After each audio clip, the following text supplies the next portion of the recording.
Alright, here we go one more time on Sandtrap. New kings, new challengers. The red team on the left side, our challengers, the Kraken in the Shark Helix and MonsterScuff in the ultimate...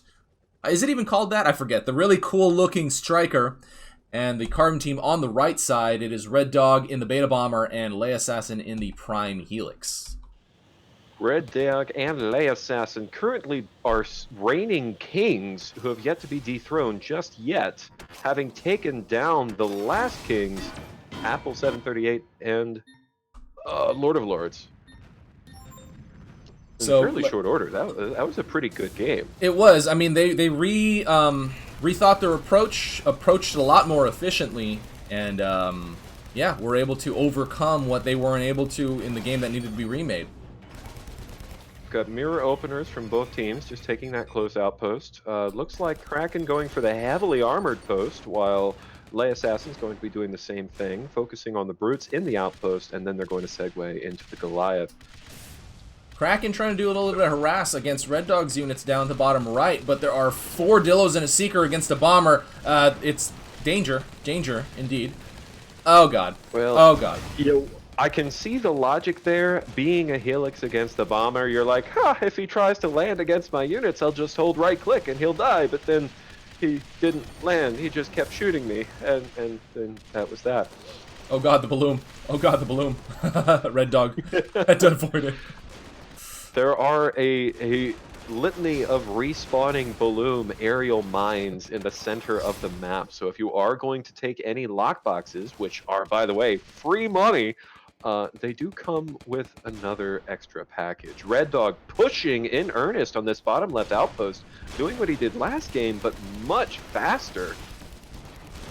Much faster, but the big difference, I guess, at this point is there are 2 enemy mechs to contest this push in, and Kraken, going down. No. That was unfortunate. Red had a really good position there, but I feel like they're going to start losing units here, especially with that air damage over time effect from R3ddog's Bomber is going to be able to napalm melt away most of those tanks, those flackers brutalized, and Red's got nothing left. R3ddog's going to push straight in, so up on the top center, it looks like MonsterScuff and LeAssassin are in another stalemate of their own with predominantly Longhorn, but both have captured their respective outposts, so this should settle into a relative stalemate. Well, we shall see. I mean, you know, it looks like R3ddog will have a pretty good foothold. Oh god, and clearing the rest of the red units on the bottom side there. If he can put enough pressure on the fort... It's a godforsaken bloodbath in the bottom left. It is pretty ridiculous, and Kraken and MonsterScuff are having a hard time keeping up on either end. Very low on units at the top as well. 16 to 32, literal 2-to-1 upkeep difference, and blah, blah, blah. R3ddog just doesn't have enough outpost energy in the bottom left to stay healed, so he is having to get creative with his navigation, trying to take down the neutral alive so he can actually hold on to that post. Once he does, LeAssassin is going to have a major income advantage to just beat down MonsterScuff. Yeah, and the red team's already on the back foot. LeAssassin with insane position right now. Buster on the low ground already, moving his Longhorn down, just moving him one step at a time. MonsterScuff forced to pull his units back to the backside of his outpost. Rebels coming out. That's the idea there. That's kind of interesting. I think it's because LeAssassin's been dropping a lot of Butchers. Butchers have been a really popular counter to the Buster Longhorn play, and the Rebels are a decent way to kind of repel that. Yeah, I guess that would work. But, you know, the way that LeAssassin is approaching here, I don't really think he's going to have much of a problem. Kraken comes up to help, and in doing so opens up his entire southern front to R3ddog that just goes to town on all of those red units. Yeah, and they're pretty much all dead now. This is what happens when there is no mech nearby. Oh man, so now you got 6 armadillos from the Carbon team just ready to pound that fort corner. Pound that corner. Yeah, it's 48 to 16, so it's like 3-to-1 basically right now.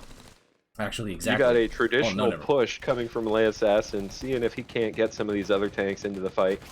Yeah, I'm a little depressed to see that no one's using the kind of side the side paths that just require one ferry to get really nice access to forts, for example. But meh, it's fine. Yeah, I think, you know, given that it's a fairly new and custom map, it's really difficult to get a feel for all the different terrain options available for you, especially when you have a player like R3ddog trying to destroy your whole army. Right.